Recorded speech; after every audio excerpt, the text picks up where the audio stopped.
Good morning, Mets fans. It's really nice to see you guys today. We got some exciting news. Spring training is underway, and we are the happiest of fans about that. How come? What happened? How did the first game go? Florence commentate The here, Mets of course. won the first game. Unfortunately, they aren't doing that well. I believe they just lost a game while we are doing this podcast to the Houston Astros. The Mets, I believe, are 1-1-3.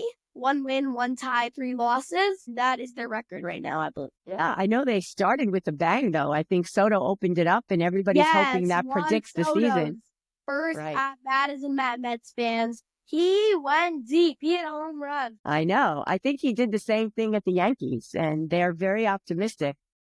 When he opened. Yeah, spring training. Same thing. Pretty sure his first at-bat with the Yankees in spring training, he denied him. Maybe, but let's look that up again. He did. Let's circle back to that.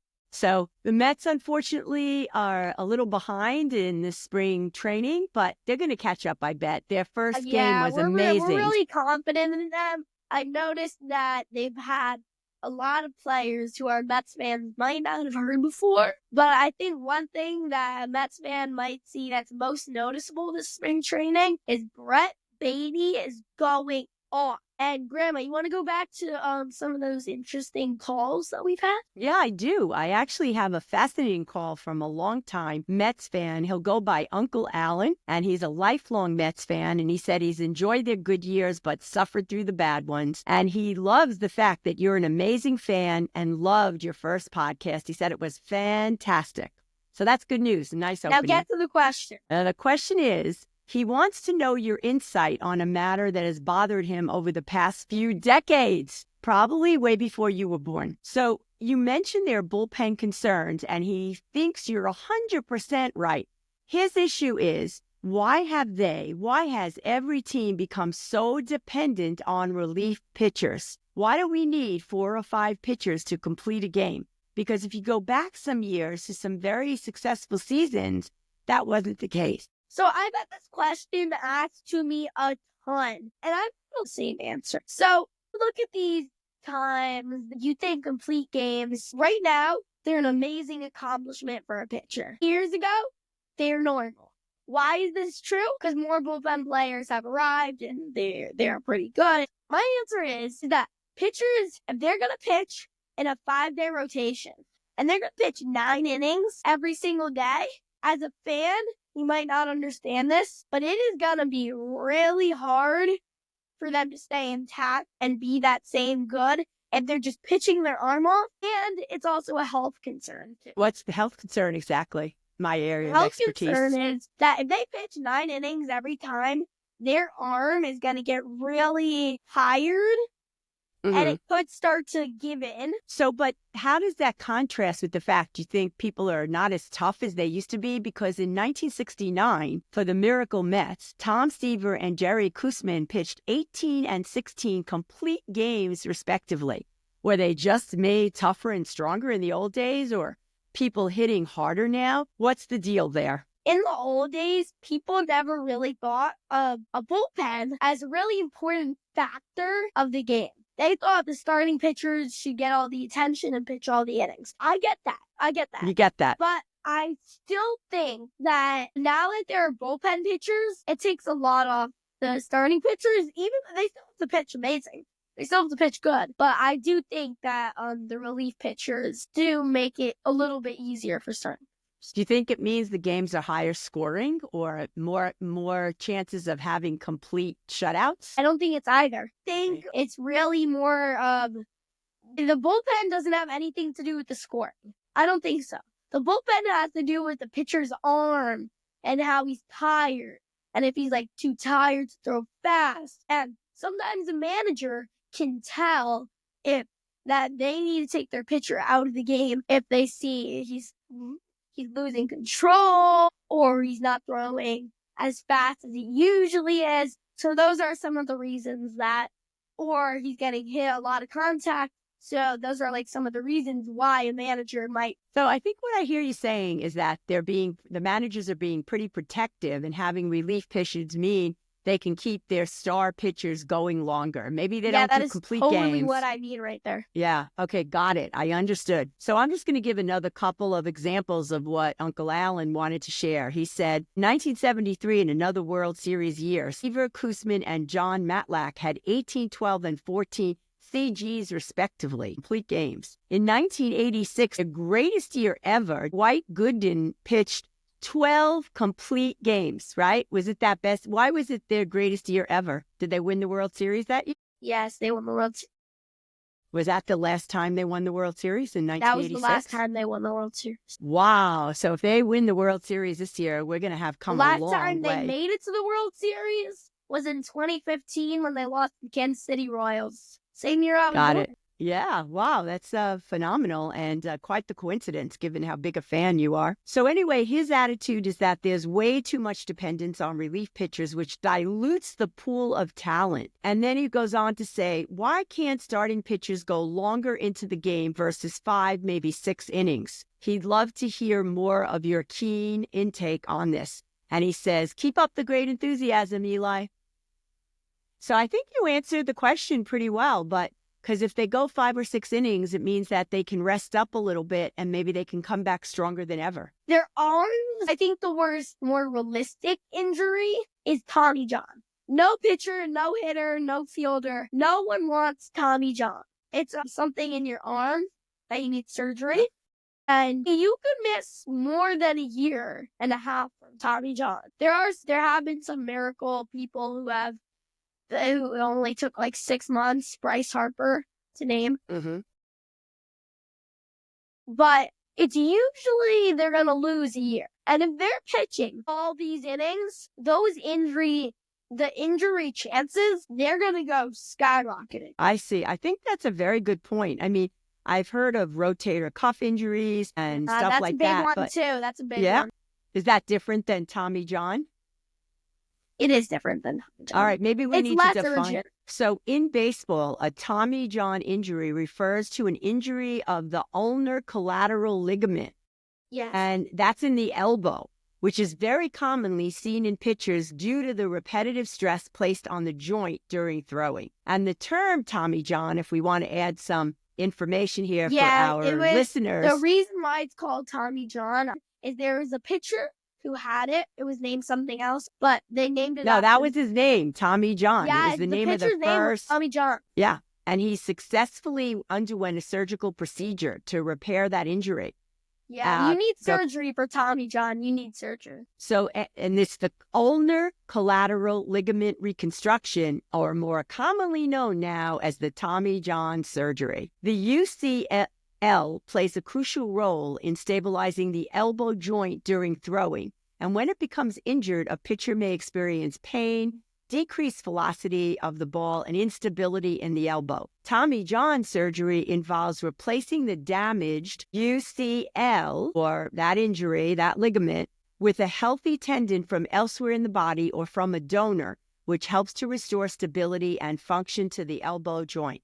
Wow, that's a lot. And we learned a lot today then. So we want to avoid Tommy John injuries, among other things, and wearing out that pitcher and the pitcher's arm, correct? Kodai Senga and Mets fans, a lot of them remember last year, you were talking about pitchers have a lot of pain when they get injured. Yes. I mean, he only played 1 regular season game. If you watch that game like I did, you saw when he went down that he was holding that leg bad, he fell. Some injuries have a lot more pain than others. Yeah, so in his case, it was a leg injury, not an elbow injury. Yeah. Got it. In his case. So let's turn to what you think is happening in the next week or two of spring training. Where do you think the Mets are going to go? Next week or two, I'm going to a spring training game. That's really exciting for me. It's against the Nationals in West Palm Beach. Next 2 weeks, Mets are definitely going to play a lot of spring training games. The thing I think what makes spring training really interesting is that there's no series in spring training. They just play one game with one team and then switch to another team. Got it. The first 4 games went Astros, Nationals, Mariners, Astros. I see. So the first game was against the Astros, and they Yes. won that one, but they lost this last one against the Mariners. So they lost the Astros. They lost the Nationals. They tied the Marlins. In spring training, there is ties. In the regular season, there's extra innings. I want to point that out. And they lost to the Astros today. Wow. Not a good thing. If All this right. is posted the next day, it's the day before. Right. So are they playing again this week? They're the Mets and the Astros, or just the Mets? That's the Mets. The Mets. Oh, the Mets, they're playing a lot this week. Fantastic. So who are they playing against next? What do you The expect? Mets What would be your... against, I want to say the Cardinals. And do you think they have a shot at winning? In every single game, I don't care if it's the worst team in baseball versus the best team in baseball. I don't care if baseball dream team versus the worst players in baseball history. Each team has a chance to win the game. It's just fair like that. Right.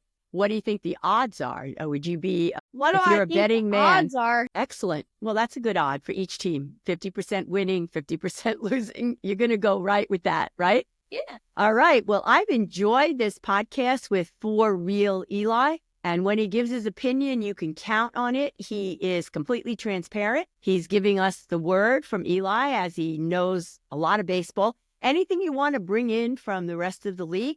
Any other hot news? League news.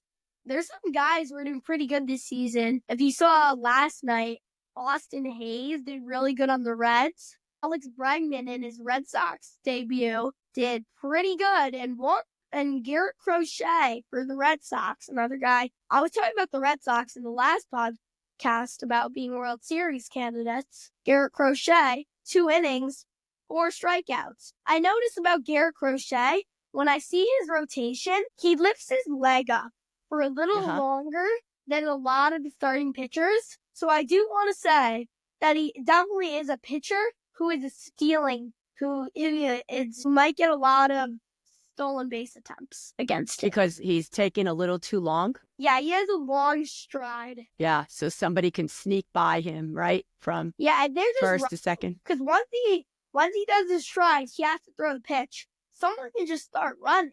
And if he takes too long, because if someone starts running and he's already in his stride and he throws over to try to get them, that's a ball. So would you tell him that he needs to figure out a way to shorten his stride? If I met him, and I'm a Red Sox fan, I'm not a Red Sox fan, I'm a Mets fan. But I would tell him, if I were you, I would shorten up your stride. Got it. I think that's good advice, actually. I saw the Yankees lost their first game in spring training. The Yankees have not won a game in spring training yet. Wow, that's a little disappointing, wouldn't you say? Why is that disappointing? We're Mets fans. I know, but still, you want to make sure each team does the best they can, and every team has odds of winning. The fact Tigers they've lost... and the Cubs are some of the best spring training teams right now. Yeah. And are they doing well in spring training? They're winning all the games? Yeah, they're the best teams in spring training right now. I see. Doesn't look like the Yankees. If our fans have noticed here, are 1-4 in spring training. Wow. How come? That's not good. Spring training, I think we can all think about how there's players we've never heard of. The Dodgers' star players aren't likely to be playing. I think that's one of the reasons why. You need a lot of depth to be a good spring training team. So they're not playing their best players? What is it? They're not playing their best players, or they're bringing in some of the new folks? Yeah, they're not playing their best players because they don't want injuries. Got it. Also, I know a lot of you out there say, why do you care so much about spring training? It doesn't matter. It does. It might not matter for the teams, but it matters for the players. It matters for the player's future. If there's a minor league player that does awesome in spring training, he might have a chance to get called up earlier. If there's a major league player who does pretty bad in spring training, he might get sent down at the start of the year and not make the opening day roster. So if they think what it sounds to me really better, they might switch him in the rotation or the line. Spring training is a big thing for the individual players, not the teams. Got it. Well, you made some very good points. So it sounds like if you're a minor league player and you do phenomenally, you may make it up. If you're a major league player, you can be hurt with a poor spring training. And then it gives the players an individual shot at learning and doing well so that they can really hit for the season and play for the season. Is that right? Yeah. All right, guys. This will mark the end of our podcast right here for today. We will see you maybe next week or maybe on Friday. We're not sure yet. We will tell you that. So, Well, it's a remember, wrap. guys, I am the biggest Mets fan in the world. But And some of Eli my for real. comments about Yeah. these other teams, I'm being for real. I'm not just being so Mets fan. I'm trying to give my honest opinion to you guys. I'm not trying to do a podcast on how the Mets are so much better than the other teams. I mean, I do love the Mets better than the other teams, but I'm giving my honest opinion, not my biased opinion. Well, you know why? That's we like Eli for real. You're being for real. You're being honest. You're being transparent. We love it.